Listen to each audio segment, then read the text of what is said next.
Mummy ये आपने क्या रट लगा रखी है, साड़ी पहनना सीख ले, साड़ी पहनना सीख ले। मैं साफ साफ बता रही हूँ, मैं शादी के बाद कोई साड़ी वाड़ी नहीं पहनने वाली।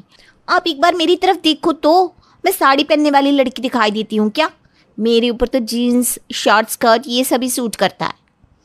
देखो प्राची, शादी के बाद सबको साड़ी पहननी पड़ती है, और ये जो शॉर्ट स्कर्ट की तुम बात कर रही हो ना, शादी के बाद तुम्हें कोई हाथ भी नहीं लगाने देगा। ठीक है तो कह रही है तेरी भाभी। अरे कम से कम अपनी भाभीयों को देख कर ही कुछ सीख ले। तेरी भाभीयों ने कभी पहना है ससुराल में जीन्स और शर्ट्स? अरे शर्म नाम की कोई चीज़ है कि नहीं आजकल की लड़कियों में? चुपचाप से साड़ी पहनना सीख ले। जैसे हिंदुस्तान में बाकी की बहुएं रहती है, तू भी वैसा ही रहेगी। मैं आपको पहले ही बता चुकी हूँ माँ, मैं ऐसे लड़के से शादी ही नहीं करूँगी जिसकी सोच इतनी छोटी हो कि उसे अपनी पत्नी के जींस या किसी और ड्रेस पहनने से प्रॉब्लम हो। अरे वो मुझसे शादी कर रहा है ये साड़ी से। तुझसे तो बहस करना ही बेकार है प्राची, लेकिन मेरी बात गांठ बांध कर रख ले। मैं तेरी माँ हूँ, तेरा बुरा नहीं चाहूँगी बेटा। कोई भी लड़की ससुराल में जाकर शॉर्ट्स पहन कर घूमे, ये बात कोई भी ससुराल पसंद नहीं करेगा। इसलिए तेरी बेहतरी इसी में है कि तू समय रहते ससुराल के माहौल में ढलना सीख ले, तभी तेरी आगे की ज़िंदगी सुख से बीत सकती है, वरना ज़िंदगी भर रो रो के ज़िंदगी बितानी पड़ेगी। सबकी बातों का प्राची पर कोई असर नहीं था। वो तो माँ और भाभी की बातों को एक कान से सुनकर दूसरे कान से बाहर निकाल देती है।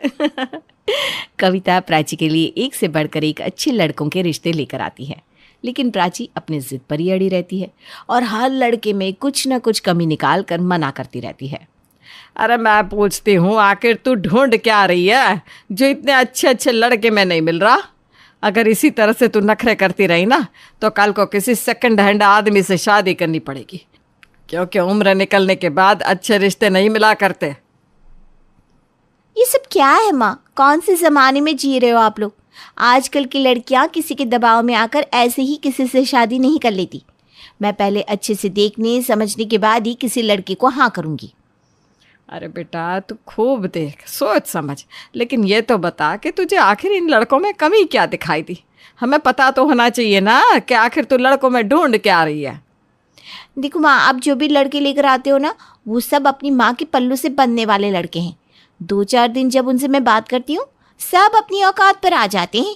हमें संस्कारी लड़की चाहिए, साड़ी पहनने वाली चाहिए, मंदिर जाने वाली चाहिए, माँ बाप की इज्जत करे, सेवा करे, सम्मान करे। अरे इन्हें बीवी चाहिए या रिमोट से चलने वाली गाड़ी जिसे अपने हिसाब से चला सके। तो तुम क्या कहना चाहती हो? तुम्हें देखने के लिए आने वाला लड़का तुम्हें क्या बताए कि मुझे क्लब में जाकर नाचने वाली लड़की चाहिए, जो छोटे छोटे कपड़े पहनकर मेरे माँ बाप के सामने घूमे, जो इनकी इज्जत ना करती हो, रात रात भर बाहर पार्टी करती हो? अरे तुम खुद सोच कर बताओ कि ऐसी लड़की से कोई भी लड़का शादी करना चाहेगा क्या? और तुम क्या चाहती हो कि तुम्हारे भाई की शादी एक ऐसी लड़की से हो जो तमीज़ के कपड़े तक ना पहनती हो? देखो प्राची, हवाई में बातें करना बहुत आसान है, लेकिन वास्तविक जीवन में चाहे लड़का हो या लड़की, शादी के बाद दोनों को ही बहुत से समझौते करने पड़ते हैं। इन समझौते और समझदारी से ही शादी का रिश्ता आगे बढ़ता है। मैं तुमसे बड़ी हूँ ना, इसलिए तुम्हें समझा रही हूँ कि किसी भी लड़के को ऐसी बेफिजुल बातों के लिए रिजेक्ट करना छोड़ दो और एक अच्छे लड़के को देखकर समय रहते शादी कर लो, वही तुम्हारे लिए अच्छा रहेगा। धीरे धीरे काफ़ी समय बीत जाता है और प्राची की अकड़ भी अब कुछ ढीली पड़ जाती है। फिर एक दिन प्राची की माँ और पिताजी एक अच्छे से लड़के से उसका रिश्ता तय कर देते हैं और प्राची शादी करके अपने ससुराल चली जाती है।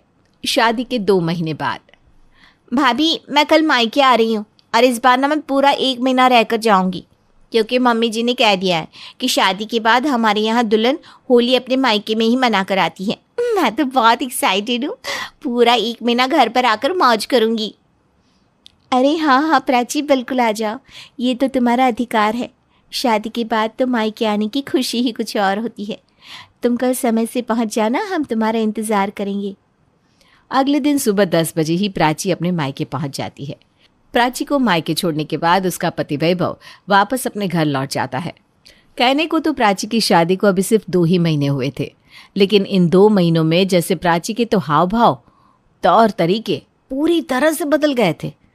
अब वो मायके में होने वाली हर छोटी बड़ी बात पर मुंह बिचकती और अपने ससुराल की तारीफों के पुल बांधती। अरे प्राची, ये तुमने क्या पहन लिया? तुम्हें पता है ना, ऐसी आधी आधी टांगे दिखने वाले कपड़े तुम्हारे भैया को बिल्कुल पसंद नहीं। जाओ जाकर चेंज करके आओ। भाभी, अब मेरी शादी हो चुकी है और ऐसी पिछड़ी सोच मेरे ससुराल में किसी की नहीं है। मेरी सासू माँ ने तो खुद मुझसे कहा, प्राची बेटा, गंवारों की तरह दिन भर साड़ी में लिपटी मत रहना, आजकल की लड़कियों की तरह अपडेट होकर रहना। अब अगर तुम घूंघट की गुड़िया बनकर रहोगी तो हम किसी को क्या मुंह दिखाएंगे कि हम कैसी गंवार लड़की को ब्याह कर ले आए हैं।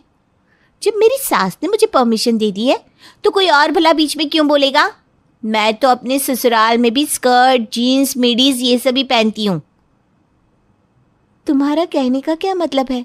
शादी के बाद जो लड़कियां सूट या साड़ी पहनती हैं उनके ससुराल वाले पिछड़े होते हैं, तो इसका मतलब तुम्हारे मम्मी पापा और भैया सब पिछड़े हुए? भाभी, अब ये सब सोचना तो आपका काम है। मैं तो इस घर से जा चुकी हूँ। इस घर की घिसी पिटी परंपराओं और रीति रिवाज से मुझे तो छुटकारा मिल चुका है। प्राची, तुम्हें खुद अजीब नहीं लगता? ऐसे छोटे छोटे कपड़े पहन के ससुराल में घूमने में तुम्हें शर्म नहीं आती?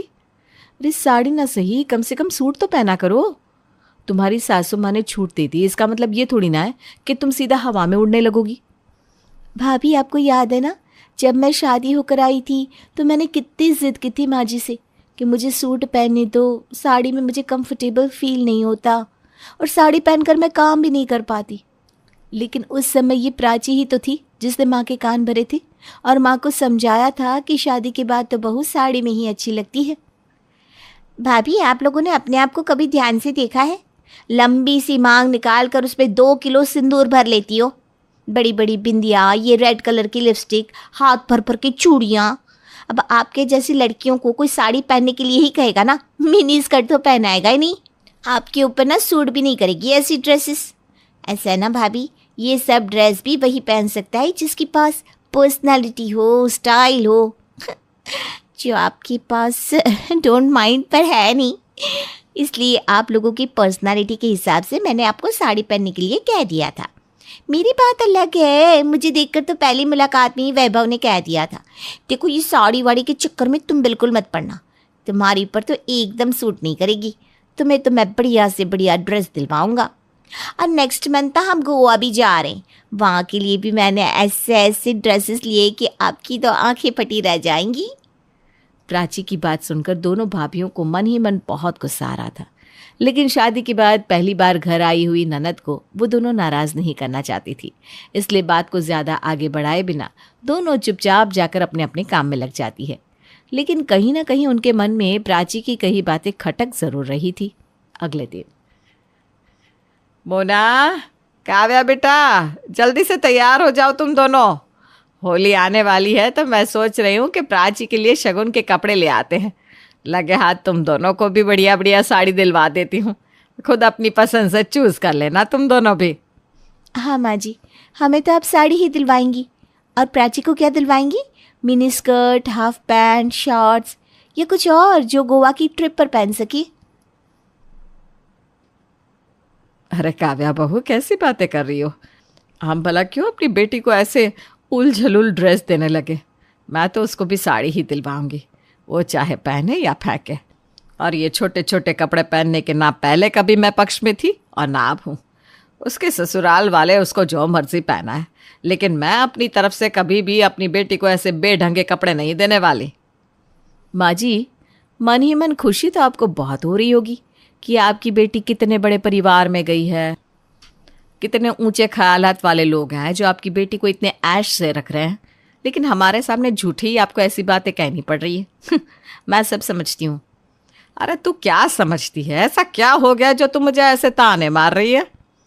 माँ जी, कल ही प्राची ने हम दोनों को आईना दिखाया है कि हम कितने पिछड़े और गंवार लोग हैं जो शादी के बाद से इतने सालों में सिर्फ साड़ी में ही लिपट कर रह रहे हैं। अगर सास ससुर की बात मानना, उनकी इज्जत करना, ढंग के कपड़े पहनना गंवार पहने तो ठीक है, हम गंवार ही ठीक है। हम अदब के कपड़े पहनते हैं तो हम गंवार हैं, और वो प्राची बिना सिंदूर के आधे आधे कपड़े पहनकर घर में घूमती रहती है तो वो बहुत मॉडर्न है। और आप हमें तो सूट पहनने पर भी टोक देती हैं, अपनी बेटी को कुछ नहीं कहती। कविता बहुत हैरानी में थी, क्योंकि इतने सालों में पहली बार उसकी बहुएं उससे सवाल जवाब कर रही थी, और वो भी सिर्फ प्राची के कारण। बहस को बीच में ही छोड़कर कविता अपने कमरे में लौट आती है। बस बहुत हुआ। अगर प्राची ऐसे ही घर में घूमती रही तो मेरी दोनों बहुएं मेरे खिलाफ हो जाएंगी, और कल को अगर ये भी ऐसे कपड़े पहनकर घूमने लगी तो हे भगवान। बस अब और नहीं, मैं आज ही बहाने से दामाद जी को बुलाती हूँ ताकि वो प्राची को वापस ले जाए। अगले दिन दोपहर में वैभव अपनी माँ को लेकर प्राची के घर पहुंच जाता है। प्राची, ये कैसे कपड़े पहन रखे हैं तुमने? शर्म नहीं आती तुम्हें शादी के बाद ऐसे अधनंगे कपड़े पहनकर घूमते हुए? वो माँ जी, वो क्या वो? अरे शादी से पहले तुम चाहे जो भी पहनती रही हो, लेकिन अब तुम हमारे घर की इज्जत हो। आगे से कुछ भी करने से पहले इस बात का ध्यान रखना कि अब तुम सिर्फ इस घर की बेटी नहीं, हमारे घर की बहू भी हो। अब मैं तुम्हें एक दिन के लिए भी मायके नहीं छोड़ने वाली। तुरंत जाकर कपड़े बदलो और अपने घर चलो। सास की कड़कती आवाज़ सुनकर प्राची दौड़ते हुए अपने कमरे में जाती है और जल्दी से कपड़े बदलकर साड़ी पहनकर बाहर आती है। बेचारी प्राची का झूठ का किला एक झटके में टूटकर ढह गया था। प्राची की सास को गुस्से में भरा देखकर दोनों भाभियों को इतना तो समझ में आ ही गया था कि प्राची ने अपने ससुराल के बारे में जितनी भी बातें कही थी वो सारी झूठ थी। प्राची अपनी सास को समझाने की बहुत कोशिश करती है, लेकिन उसकी सास उसकी एक नहीं सुनती और उसे वापस ले जाती है। एक परिवार में 3 लोग थे, माता, पिता और उनका इकलौता बेटा समीर। तीनों में इतना प्यार था कि एक दूसरे के बिना रह नहीं पाते थे। एक दिन शीला ने सोचा, अब समीर बड़ा हो गया है, अब उसकी शादी कर देनी चाहिए। ये बात शीला ने अपने पति कैलाश से कही। अजी सुनते हो, हमारा बेटा बड़ा हो गया है, क्यों ना अब उसकी शादी कर दी जाए। क्या तो ठीक ही रही हो, समीर बड़ा तो हो ही गया है, मैं जल्दी से कोई अच्छी लड़की देखता हूँ। कैलाश ने कई जगह शादी की बात की और बहुत रिश्ते भी देखे, पर कहीं बात नहीं जमी। कभी समीर को लड़की पसंद नहीं आती तो कभी लड़की को समीर पसंद नहीं आता। ऐसे ही कुछ दिन बीत गए। एक दिन समीर के मामा जी ने रिश्ता बताया और समीर और उसके पिता लड़की देखने गए। जैसे ही लड़की चाय लेकर आई, उसके आते ही समीर उसे देखता ही रह गया। लड़की बहुत सुंदर थी, उसके काले लंबे घने बाल थे। इतने में लड़की के पिता रमेश ने लड़की की तारीफ करते हुए कहा, हमारी मेनका बहुत ही सुंदर और सुशील है। वो तो दिख ही रहा है। क्या कहा बेटा, जरा जोर से बोलना। अब कुछ नहीं अंकल, आप बोलिए ना। और मेरी बेटी ना बहुत ही हंसमुख और बहुत ही मजाकिया स्वभाव की है। समीर ने चाय की चुस्की लेते हुए मुंह बनाते हुए कहा। वो भी दिख ही रहा है। क्या हुआ बेटा, कुछ कहा क्या तुमने? कुछ नहीं अंकल, कुछ नहीं। जैसे तैसे रमेश ने चाय पी ली, क्योंकि मेनका ने उसमें चीनी की जगह नमक डाल दिया था। रमेश ने मेनका को घूर के देखा तो मेनका जोर जोर से हंसते हुए कहने लगी, अप्रैल फूल, अप्रैल फूल। अरे पर बेटी, ये तो जुलाई चल रहा है। हाँ पापा, मुझे पता है, पर ये मौका दोबारा थोड़ी ना आता, इसलिए मैंने पहले ही अप्रैल फूल मना लिया। ये कहकर मेनका जोर जोर से हंसने लगी। रमेश समीर से कहता है, अब माफ करना बेटा, मैंने पहले ही कहा था ना, मेरी बेटी थोड़ी मजाकिया है। कोई बात नहीं अंकल, मुझे भी मजाकिया लोग बहुत पसंद है और मैं भी बहुत मजाक करता हूँ। बल्कि मैं क्या, मेरे पिता भी बहुत मजाक करते हैं। जब मैं पैदा हुआ था तो मेरे पिता ने मुझे देखते ही मेरी माँ से कहा, ये क्या मजाक है। इतना सुनते ही सब ठहाके लगाकर हंसने लगे। समीर और मेनका ने एक दूसरे को पसंद कर लिया। दोनों को एक दूसरे का मजाक और चुलबुला अंदाज बहुत पसंद आया और कुछ ही समय में दोनों की शादी हो गई। दोनों बहुत खुश थे। शादी के बाद मुंह दिखाई की रस्म हुई तो सब उसकी तारीफ के पुल बांधने लगे। अरे समीर, तू तो बहुत किस्मत वाला है जो तुझे इतनी सुंदर लड़की मिली है। कहाँ से लाए हैं तेरे मम्मी पापा इतना अच्छा रिश्ता ढूंढकर? इसके तो बाल भी बहुत लंबे और खूबसूरत हैं। अपनी तारीफ सुनकर मेनका बहुत खुश हुई और मुस्कुराने लगी। इसी तरह दिन बीतने लगे और लोगों का आना जाना घर पर जारी रहने लगा। जो भी आता वो मेनका की तारीफ किए बिना रह नहीं पाता। मेनका हमेशा अपने बालों को खुला रखती थी और वो खुले बालों में बहुत ही सुंदर लगती, मानो सचमुच की मेनका हो। लोग समीर के घर चाय के बहाने आते, लेकिन उनका मकसद मेनका को निहारना होता। एक दिन समीर का दोस्त राहुल घर पर आया और मेनका को देखता ही रह गया। भाभी जी, मैंने आपकी बहुत तारीफ सुनी है, आपकी मजाक की। एक आध नमूना मुझे भी दिखा दो, मेरा तो हक बनता है, आखिर देवर हूँ आपका। जी बिल्कुल देवर जी, क्यों नहीं। पहले आप बताएं क्या लेंगे आप? जो आपका मन हो भाभी जी। मेनका बहुत जिद करते हुए पूछती है।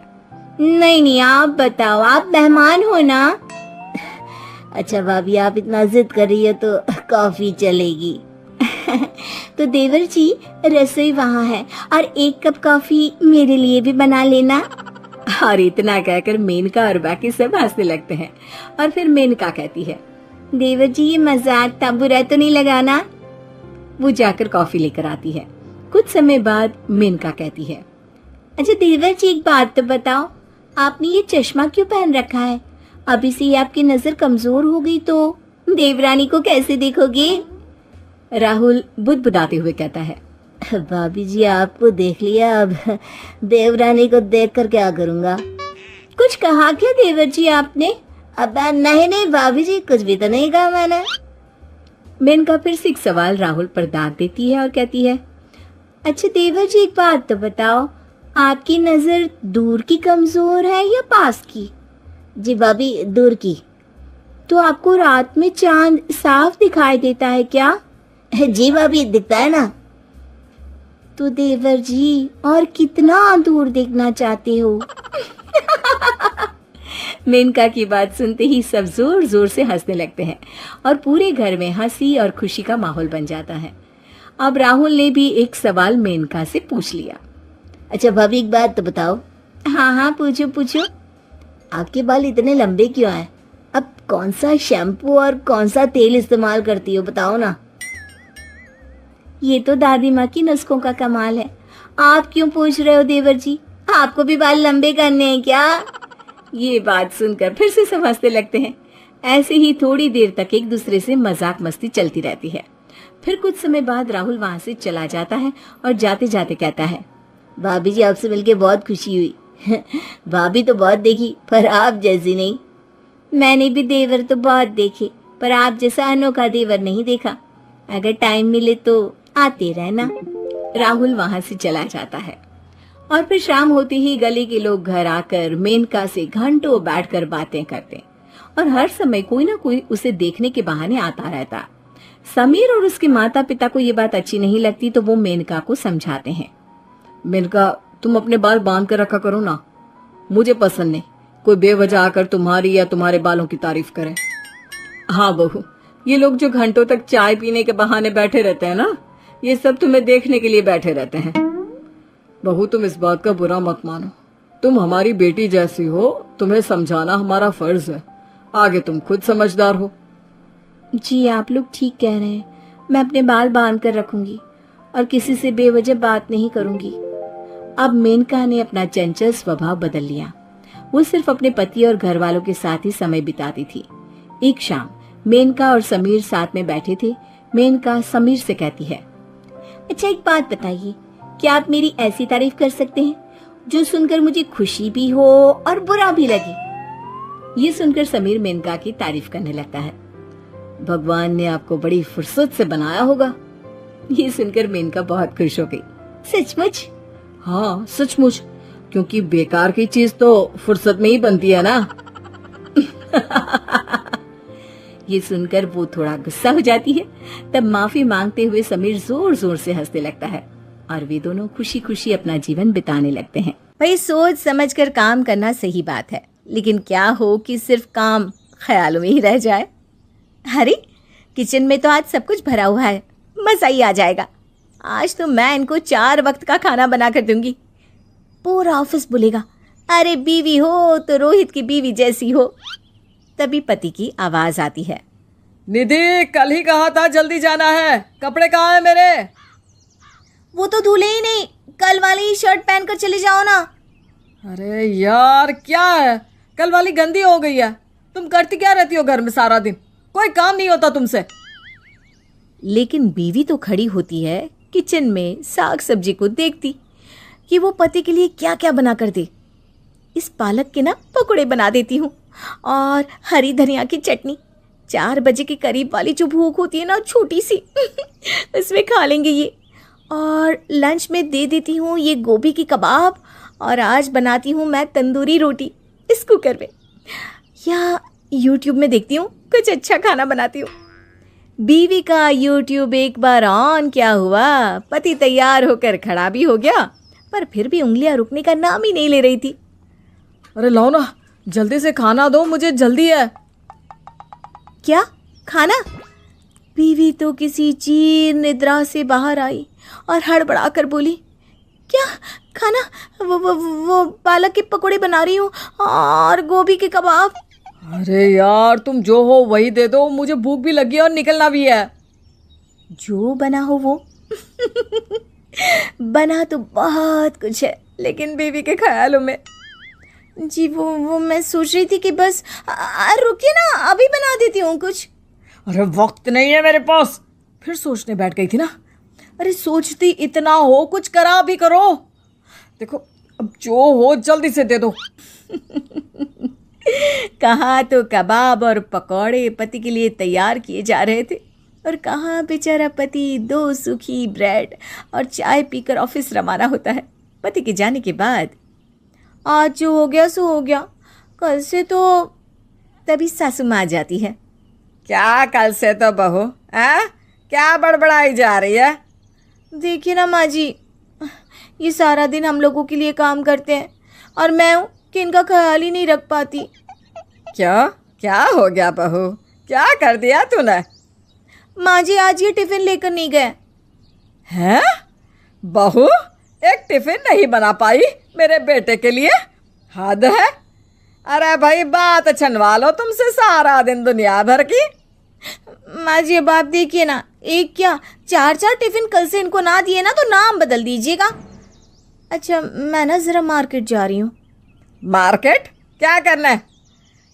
घर में सिर्फ एक ही तो टिफिन है, 2 और खरीद कर ले आती हो ना। सास सर पर हाथ रख लेती है। कल ढेर सारी सब्जी और फ्रूट्स ले आई, आज 4 वक्त का खाना देकर भेजेगी कह रही थी, और अब टिफिन। खैर निधि की आदत में कोई सुधार नहीं होता। वो बस सारा दिन घर कैसे अच्छे से रखा जाए, कैसे बच्चों को पढ़ाया जाए, कैसे अच्छा खाना बनाया जाए, सास को सजाया जाए और न जाने क्या क्या किया जाए, यही सोचा करती थी। लेकिन काम, माँ निधि ख्यालों से वापस आती है। हाँ क्या हुआ? बच्चा हाथ में किताब दिखाते हुए कहता है, ये देखो माँ, मैम ने आज फिर होमवर्क नहीं करने पर नोट लिख दिया है, आप साइन कर दो। ओहो, तो होमवर्क कर लिया करना। अरे तो करा दिया करना, तुझे जितना वक्त मिलता है थोड़ी देर देख लिया कर, क्यों नहीं देखती तू? तभी निधि की भाभी का फ़ोन आ जाता है। अरे भाभी आप कितने दिन हो गए, आई ही नहीं। क्या बताऊँ निधि, वो चिंटू की परीक्षा नज़दीक है ना।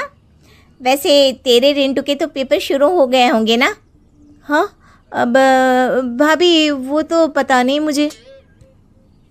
अरे बच्चे की परीक्षा और माँ को पता नहीं, ये क्या बात होती है। खैर मैंने तो इसलिए फ़ोन किया था कि रिंटू को कुछ दिन लेकर मायके मत आना। वो क्या है ना, चिंटू की पढ़ाई ख़राब होती है, समझ रही हो ना। निधि के तो मानो काटो खून नहीं कि दुनिया बच्चे की पढ़ाई के लिए योजनाएं बना रही है और उसे तो यही नहीं पता कि परीक्षा है कब।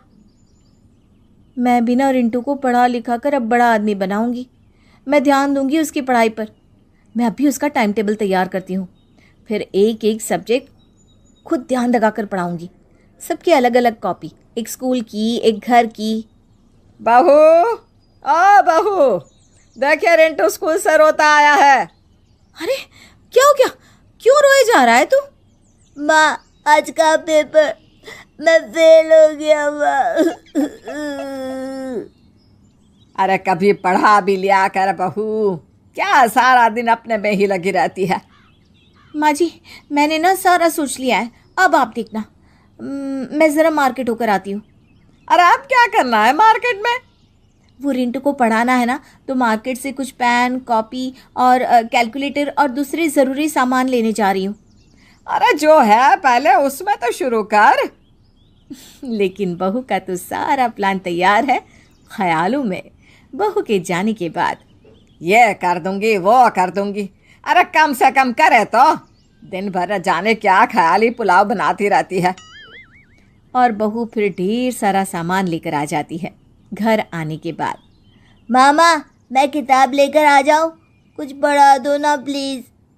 देखो बेटा, आज से नहीं, कल से। हाँ, आज तो मेरी कमर ही टूट गई। हाय रे, कितनी भारी हो गई है आजकल की कॉपी किताब। मैं ना पहले आराम करूँगी। तो मैं थोड़ा बाहर खेल आता हूँ। तो निधि का तो सारा दिन यही काम था, ख्याल बुनना कि वो कैसे इस घर को स्वर्ग बना देगी। लेकिन वो हमेशा सिर्फ ख्याल ही रह जाता। अगले रोज सास, बहू, ओ बहू, वह कमला अपने बेटे की शादी कर रही है तो सबको बुलाया है। अरे कमला बुआ की घर शादी? अरे वाह, उनका घर तो सिर्फ दिखावा है, शो में ही जिंदगी जीते हैं वो लोग। हाँ, तो हमें किस बात की कमी है?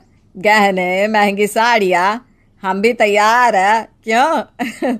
तू बस रिंटू और तेरे पति को देख लेना, बाकी खुद भी बहू अच्छी सी तैयार हो जाना, ठीक है? क्यों नहीं माँ जी, अरे मैं तैयार होकर आऊँगी ना तो दुनिया देखती रह जाएगी। बहू चली जाती है कमरे में, लेकिन हाथ में फैशन मैगज़ीन देखते ही वो शादी में कैसे दिखेगी इसके सपने हो जाते हैं शुरू। हाय रे, डार्क मैरून कलर की मेरी साड़ी और उसी रंग का इनका कुर्ता। रिंटू का भी कोट सेम कपड़े से ही बनवा दूंगी। बहू कमरे से बाहर निकलती है, हाथ में झोला और कंधे पर पर्स। अरे बहू, क्या हो गया? कहाँ जा रही है? माँ जी, मार्केट। वो क्या है ना, हमें सबसे अच्छा दिखना है तो उसकी तैयारी करनी भी तो ज़रूरी है ना। और फिर सारा दिन बहू कपड़े के लिए बाज़ार में भटकती है और देर शाम घर आती है।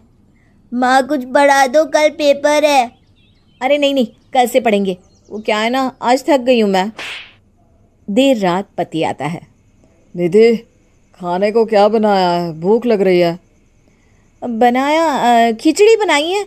रुको ना, घी डालकर गरम कर देती हूँ। अरे करती क्या रहती हो तुम सारा दिन? वो कमला बुआ है ना, उनके घर पर शादी है, बस उसी की तैयारी चल रही है। ऐसी क्या तैयारी है कि घर पर खाना बनना ही बंद हो गया? अरे हो रही है ना। खैर, आज तो सारा दिन डिज़ाइन देखने में ही निकल गया कि क्या और कैसी ड्रेस होगी, तुम लोगों का कॉम्बिनेशन कैसा होगा और हमारी फैमिली की एंट्री कैसी होगी। अरे प्लीज़ यार, तुम खिचड़ी ही दे दो घी डालकर। क्या है, सारा दिन भविष्य का सोचती हो और वर्तमान में कचरा कर देती हो। क्या क्या ग्रामर पढ़ा रहे हो तुम? जानती ही नहीं हो, बहुत सोच समझकर प्लानिंग के साथ चलने वाली लड़की हूँ मैं। बहू, सारी तैयारी हो गई है ना? हाँ हाँ माँ जी, चिंता ना करें, बिल्कुल मैंने अंबानी से लेकर अडवाणी तक की शादी के सारे वीडियो देख लिए। अरे शादी में आपकी बहू आग ना लगा देना अपने जलवे से तो कहिएगा मुझे। अगले दिन, बहू, ओ बहू, मैं ज़रा पार्लर से होकर आ रही हूँ, तुम सब भी तैयार रहना। तैयार है ना माँ जी? शादी तो 21 तारीख को है ना? हाँ बहू, तो आज 21 तारीख ही तो है। क्यों, क्या हो गया? तभी बेटा आता है। माँ, मैंने अपना और रिंटू का कोट पैंट ड्राई क्लीन करवा लिया था, निधि के भरोसे। तो अरे मैंने तो वो तो क्या हुआ बहू? वो माँ जी, मैं ना टेलर से कपड़े लाना ही भूल गई, अब क्या करूँ? वही बहू जो हर बार करती है, झोला उठा और निकल जा मार्केट की ओर। माँ जी, इतनी जल्दी साड़ी तैयार कौन करेगा? तो पहन लो ना कुछ जो पहले हो तुम्हारे पास। बहू, समझ रही है ना तू कमला बुआ को? तो उसी के हिसाब से कपड़े पहनना। लेकिन बेचारी बहू जो अब तक ख्यालों में रहती थी, वो हकीकत में जब शादी में पहुंचती है। क्यों रे निधि, शादी का पता नहीं था क्या? क्या पहन कर आ गई है? भाभी ध्यान क्यों नहीं देती? बहू को अपने तौर तरीके तो समझा दो। सास बहू की ओर देखती है। हाँ कमला, वो क्या है ना, हमारी बहू थोड़ी ख्याली है। वो ख्यालों में तो अंबानी और अडवाणी है, लेकिन हकीकत में किसी नौकरानी जैसी है तेरी बहू। अपनी बुराई सुनकर बहू को गुस्सा आ जाता है। वो घर आती है और सोचने लग जाती है, खुद तो बड़ी मैनेज्ड वुमन बनती है, अब दिखाऊंगी कि कैसे घर चलता है। अरे मेरी तारीफ करते ना थक जाए ना तो मेरा नाम बदल देना।